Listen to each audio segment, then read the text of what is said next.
side, baby. Side to side. Move your hand. Watch him now, watch him. Right, remember, he's got two hands, right?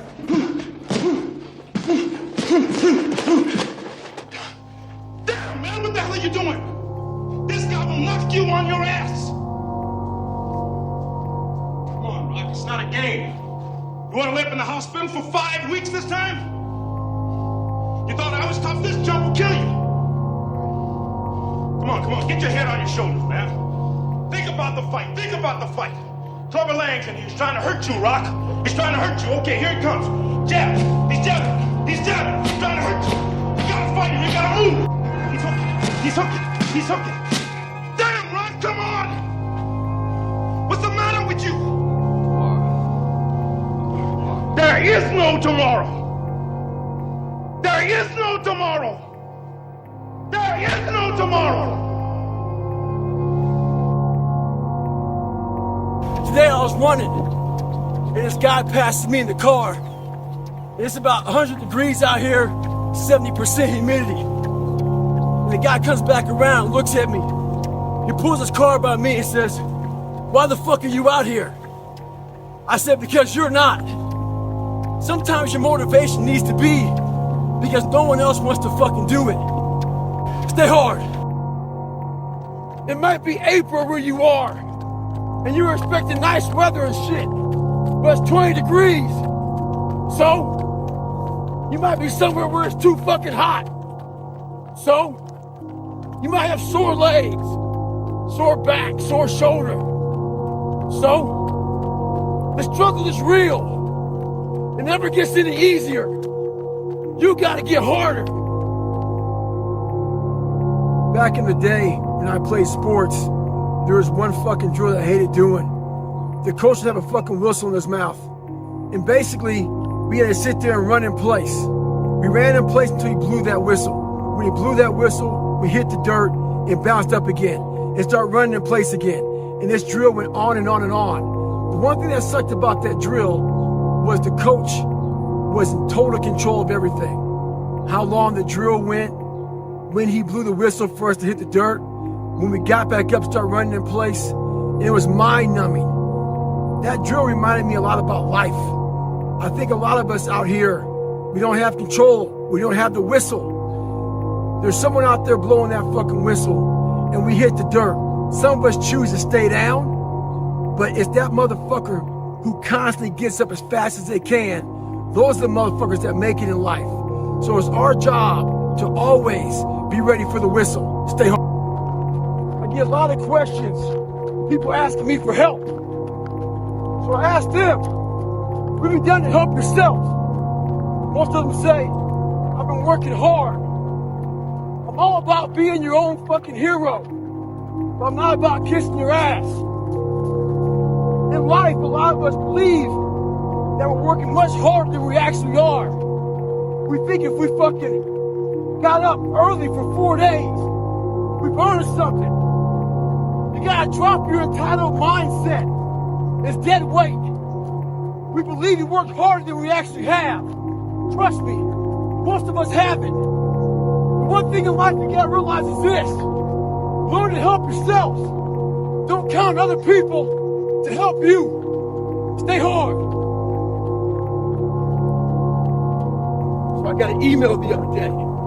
This guy's talking about he's struggling to get up. Wants to go to the gym and start grinding early in the morning. I said, when I was 24, I had the same condition, man. I had the same problem. So I started to study it. The more I studied it, I came with this crazy conclusion. I was just being a bitch. When I say bitch, it's not gender specific. It's a mindset. In Godlish, it means weak, soft, feel sorry for yourself. Get your ass up and lace them up. Stay hard. Well, everybody, it's Groundhog's Day again for David Goggins. If you pan it down here, you see it's about 3 o'clock in the morning, and there's not a car or a person in sight. If you pan over here, it's the same thing. Not a car or a person in sight. People want to know where I find my strength at, where I get my strength. I get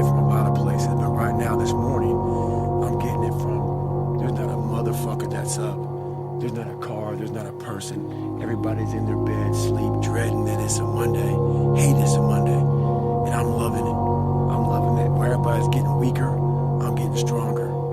It's not about the running, the swimming, the push-ups, the sit-ups. It's about what those things do for your mentality. You don't get better on the daggone couch. You get better by coming out here and getting the fuck after it every daggone day. Stay hard. This is not a political statement at all. But this is one thing. When you make America tough again. When I was a junior in high school, I failed to go to the summer conditioning program for basketball. I was cocky. I thought I'd still make the team. First day of trials come. I'm out there balling out.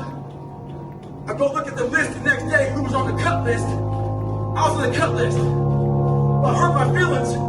I have to accept the fact that I hold myself accountable for not showing up. Nowadays, I hear they're trying to do women cuts.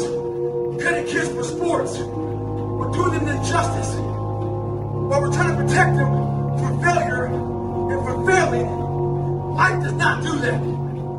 If you're not good enough, teach them how to be better. Teach their minds. Don't give them a trophy for just participating. Stay hard. Stay in the fight. I talked to a group of lawyers this week. When I got done, one guy came over to me frustrated. He goes, man, I keep on failing. It took me 4 times to pass the bar. I'm trying to start my business. I keep on failing at that. The whole time he was talking to me, I started smiling. He goes, why are you smiling?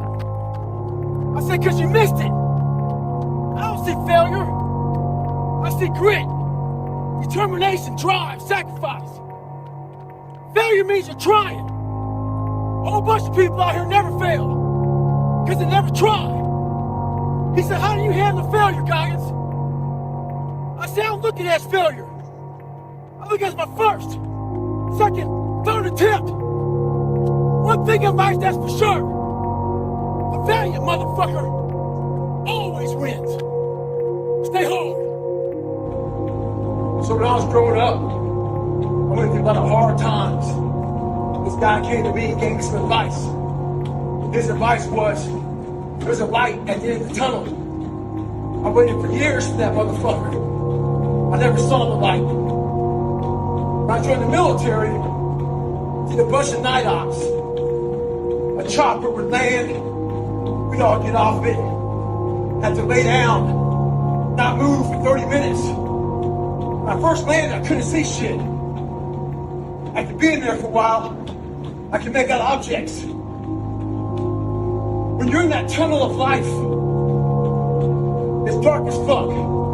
There may not be a light, but get the courage to stay there long enough, you can make out objects. You can make out objects. You can see the way to get the fuck out of that tunnel. Stay hard. Stay savage. When I was in elementary, our science teacher had us get a glass and put in the sink. He said, before you go to bed, turn the faucet on. So this one drip gets into that cup. And by the time you wake up, it'll be full of water. He was teaching us about volume. I didn't learn shit about volume that day. I learned about patience. All I wanted to do was turn that fucking faucet on and fill that glass up. That's not how our goals go. Our goals don't go fast like that. They go like that drip of water. But what I took from it is this. That drip of water was building that endurance in your mind. That drip of water was building that calluses in your mind. And that's what we need to have. This is a slow process. And that drip of water taught me that. Merry fucking Christmas and stay hard. This isn't for the masses. This is for those who want to leave normal behind. Those who are in search of a new realm. It's a lonely journey. You're isolated.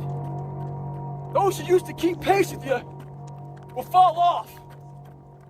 They'll see where their world ends and yours begins. Your ability to suffer, endure, outwork must be greater. You must be willing to extend yourself to the limit with no guarantee of success. Stay hard.